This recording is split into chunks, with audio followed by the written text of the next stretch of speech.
or whatever time it is when you're watching the seminar. Welcome to my seminar series, What's Up with My Belly. I am Dr. Christine Sauer, but you can call me Christine. Alrighty, let's get right into it. I invite you to put the presentation on full screen mode, which you can do by clicking on that little symbol right in the right top corner within the blue bar. If you just want to see the presentation, I will do that myself after the introductions. Alrighty, now what's that seminar series about? In January, I started with a webinar about structures and functions of our digestive system. Many people don't really know what's in us and how it works together, and it was quite interesting. It's now available in my YouTube channel, and I'll be happy to send you a link. The next one in February was about how we absorb the nutrient and biochemical and physiological aspects of digestion and absorption. That was very interesting too, and it's also on my YouTube channel. Now, what we will talk today about is heartburn, heartache, and stomach ulcers. Are there really different views of different diseases, or does it really have all one cause? We'll get into that today. Now, Hippocrates said 2000 years ago, all disease begins in the gut. Now, wasn't he right? Well, we know now that really our stomach and the microbiome and everything that has to do with food is very important for all aspects of our health. If you have any of the following, right, for fatigue, food allergies, autoimmune diseases, skin problems, allergies, eczema, chronic pain, mental health issues, or memory problems, then this seminar series is for you. And who doesn't? This seminar series will help you to understand what's really going on in your belly, help you understand your doctor or practitioner better, give you tips how to resolve common problems with natural means, and show you how your whole body depends on your gut health and nutrition. What you will discover today is the real causes of heartburn and stomach ulcers. Is it the acid, the bacteria, the stress? What else? How to avoid heartburn, stomach ulcers, and sleepless nights because of it. The truth about stomach pills. And natural ways to improve and heal heartburn and stomach ulcers. Now, a little housekeeping to start. You may ask questions anytime via the chat feature, but you are also welcome to email me after the event to ask me any questions that you feel like, and I'll be happy to answer them for you. If you want to watch the seminar again, or for those who cannot make it to the live event, there will be a recording available after the event, and I will automatically send you the replay link. The seminar itself will take about 30 minutes. Feel free to share the link, my newsletter, and my website with your friends and family. I will be posting this video next week on my YouTube channel. Subscribe to it so you won't miss out on the new videos. The material in this presentation is copyrighted by me. Please do not use it as your own content and share it without a link back to my website, YouTube channel, or email address. And the content is meant for informational purposes only. It is not a substitute for medical advice, diagnosis, or treatment of any disease or symptom. Always seek the advice of your licensed physician or other healthcare provider with any questions you may have regarding a medical condition. Now you want to know, for those who don't know me or don't know me well, who I am, about me, and what I do. I was born and raised in Ulm in Southwest Germany. At 4 years old, I knew I wanted to be a healer. I studied medicine in Ulm and Hanover, Germany. I married and raised 2 sons. Worked in the family practice of my ex-husband, became a specialist for dermatology, skin diseases, STDs, autoimmune diseases, allergies, natural medicine, and phlebology, which is a fancy name of leg vein diseases. I founded my own office and worked for several years with a growing team. Now, there were problems. I needed 80 or more patients a day to make ends meet. In Germany, doctors don't get paid well. I was not satisfied and frustrated by the conventional approach. I had a 6-month wait list to see me and then do 5 minutes medicine. My marriage was unhappy. I got sick and I ended up to having to sell my practice. Then, on top of everything, my ex-husband passed away.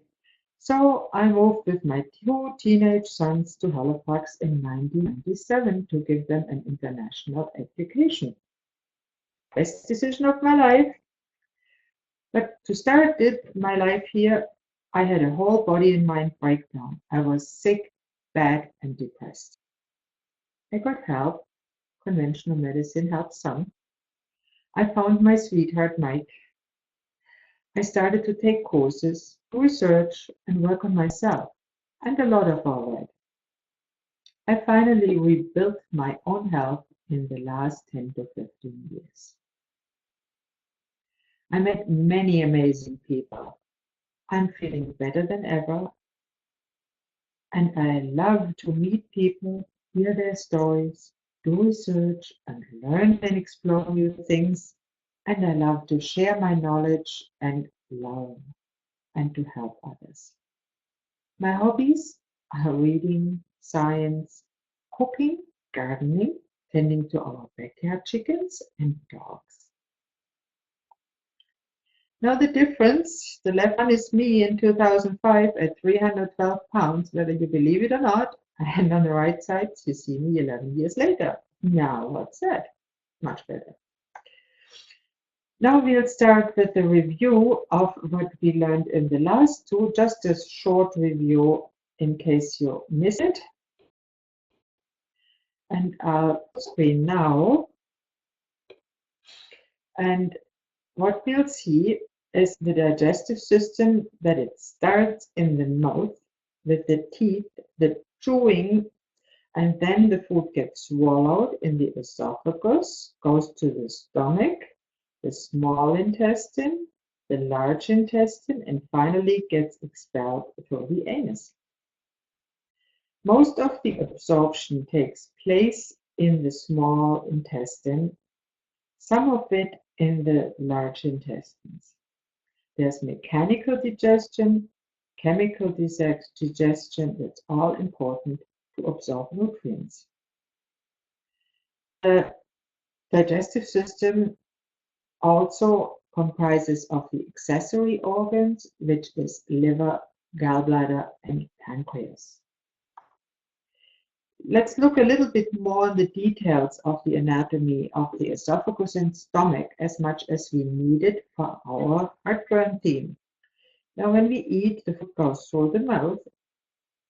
Here's the mouth, gets chewed, and then goes here in the swallowing tube, the esophagus. It has an upper esophageal sphincter, which is just a muscular valve, a ring muscle that can close it up and open it up. And here in front of it is the windpipe, trachea.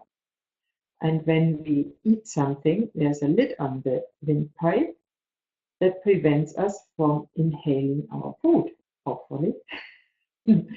So the food goes down through waves of muscle constructions into the esophagus, down, gets propelled down. Even if you do a headband, it gets still towards your stomach, even if it's uphill. So it works really nice. And then it goes to the stomach. Between the esophagus and the stomach is a very important structure that is little known, which is called the lower esophageal sphincter, which is another ring muscle that can close and open the connection between esophagus and stomach. This is completely involuntary.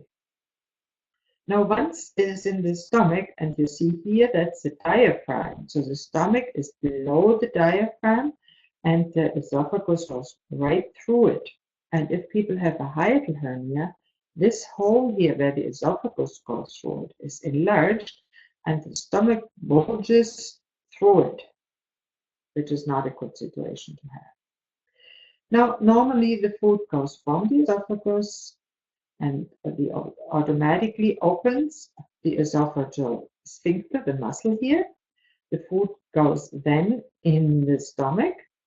After the food has been released into the stomach, the sphincter closes back up. And that's what mainly prevents the reflux of acid into the esophagus. Now, the stomach is a half-moon shaped organism with many muscle layers, three actually, and it has different other layers which are important to churn and mechanically break down the food. From the stomach, food goes through another ring valve or muscle, the pylorus, to the duodenum, which is a small intestine, to get further digested. So let's see, what does the stomach acid really do?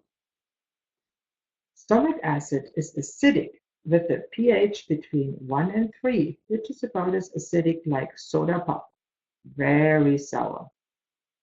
It consists of hydrochloric acid, potassium chloride, sodium chloride, and other minerals and proteins. Stomach acid is regulated by different, very complicated working together hormones and enzymes, by histamine and proton pumps, as well as the autonomic nervous system, which is best known by the vagus nerve. Stomach acid kills bacteria and other pathogens we happen to eat.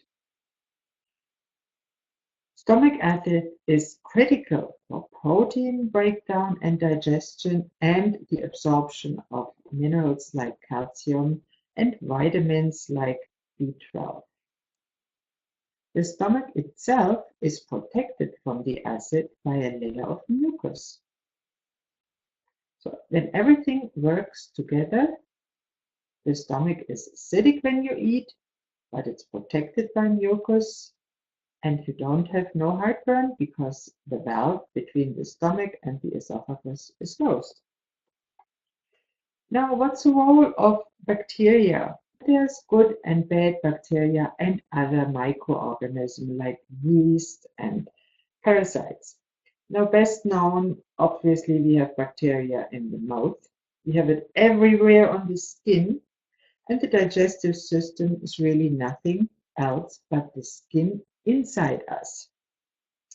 And then we have lots of bacteria in the stomach and in the intestines, especially in the large intestines.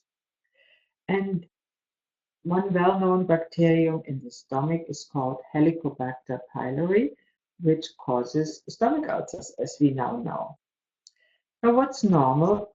Normally, we have a rich and balanced bacterial microorganism community, which is called the microbiome, and we'll talk about that in detail in the next episode. This leads to a normal immune system. But if the bacterial and microbial community is unbalanced and has very bad bacteria, that can be broken down. It leads to leaky gut, immune disorders, and pathologies like autoimmunity, allergies, and metabolic disorders like obesity and even diabetes. Now, what's the role of foods? Many people say certain foods cause indigestion, heartburn, stomach upset. Generally, it can be said eating too much at once, eating too fast will impair the function of the sphincter and may lead to increased pressure in the stomach, which may impair the functions of that ring muscle between the esophagus and the stomach. Often spicy food and spices are not well tolerated. Peppermint may do it because it sometimes relaxes the lower esophageal sphincter. Alcohol, caffeine, chocolate, carbonated drinks and soda pops, Sour foods like citrus fruits and juices and pickles, tomatoes, fatty foods can all make heartburn tendencies worse.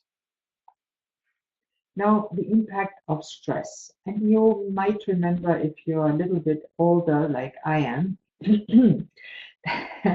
before we had the knowledge that actually a bacterium causes most stomach ulcers, that stress was blamed for stomach ulcers. Now, what really does stress has to do with it? And you'll find out it has to do a lot with it. Many people report increase in pain when in stress, but studies do not find an increase in stomach acid during stress. So again, it's not the acid. Stress does alter the movements of the gastrointestinal system. It can cause cramps in the esophagus and imbalances in the critical lower esophageal sphincter. Stress can increase your pain sensitivity. It changes the blood flow and the microbiome, all those beneficial and bad microorganisms within us. And it can impact the stomach cell regeneration. The cells in the digestive system are among the ones that replicate or regenerate the fastest within a day sometimes. And if that is impaired by stress, you can see that it easily breaks down and then you have an ulcer.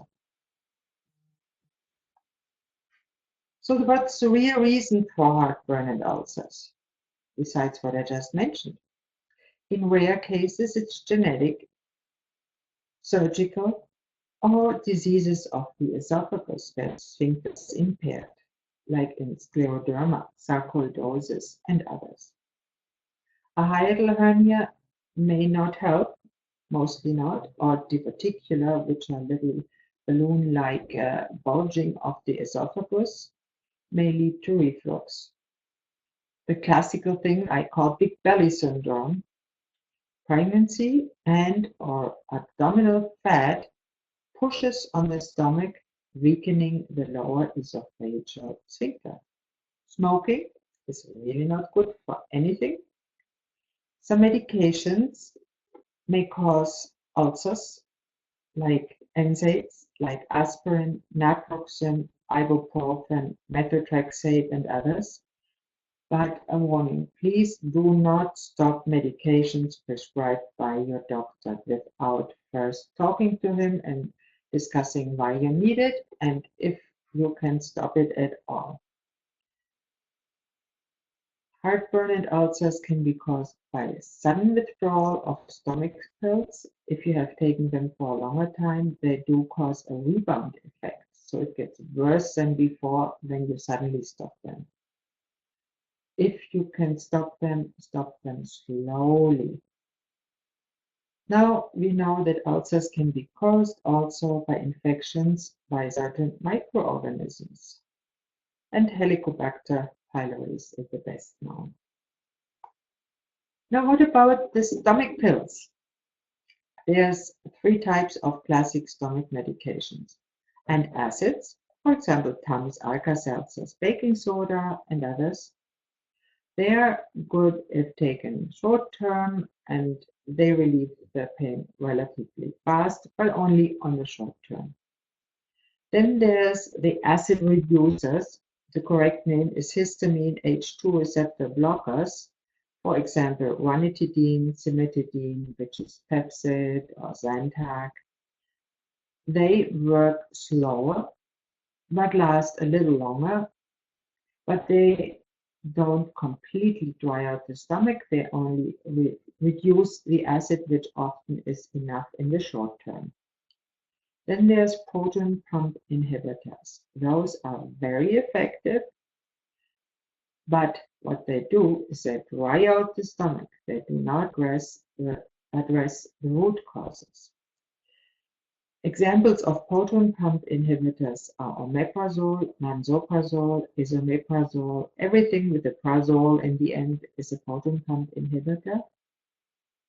And those have been linked in long-term use to certain complications that you need to be aware of if you need to take them. Others that are well known is pepto-bismol, which is interesting because it contains bismuth, which is a mineral that has been shown to kill Helicobacter pylori. Now I'll talk a little bit about the dangers of long-term use of stomach pills, especially proton pump inhibitors, and long-term means more than 6 weeks. It leads to an impaired absorption of proteins, minerals, and vitamins, as well as medications. It leads to infections with bad microbes like Helicobacter pylori and Clostridium difficile, which causes membranous diarrhea, which is very dangerous in old people. Of long-term use has been linked to kidney damage, bone loss, dementia, stroke, heart disease, pneumonia, and probably others. But do not suddenly stop stomach pills, especially proton pump inhibitors.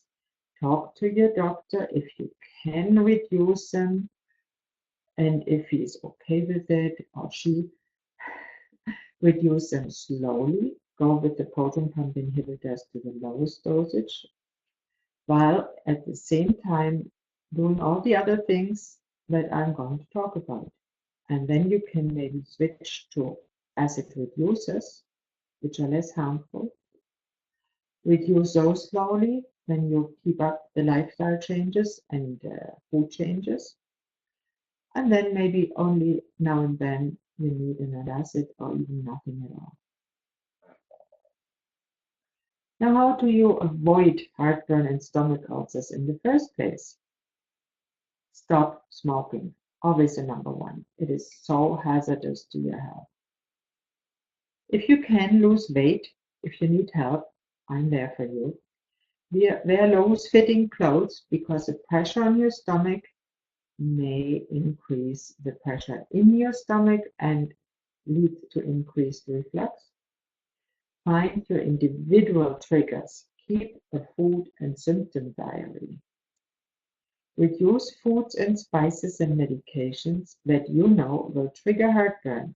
But with medications, always talk to your doctor first if you can safely do it. Reduce sugary food. Eat slowly and chew well and not too much at once. Manage your stress, and I'll have a later video to that theme. Manage your sleep. I'll talk about that later also. Lift up the head of your bed or to put pillows underneath a little bit to reduce reflux at night if you tend to have it. Do not eat or drink anything but water 2 to 3 hours before sleep. What are healing foods that help make it better? Try oatmeal, bananas, applesauce, ginger, beans, poultry, fish, and seafood, but not fried. Make bone broth from pastured animal bones. Aloe vera juice, slippery elm can help. Fennel roots and greens, nice vegetables, cooked and pureed if needed. Virgin organic coconut oil is not only a healthy fat, but it also is antibacterial, antiviral, and generally antimicrobial. There are more, and you can always ask me questions on your individual case. What are natural ways to improve and heal heartburn and sometimes even stomach ulcers? My number one is always drink chamomile tea. It is so soothing. Drink fennel tea. Fennel seeds are really soothing for the body.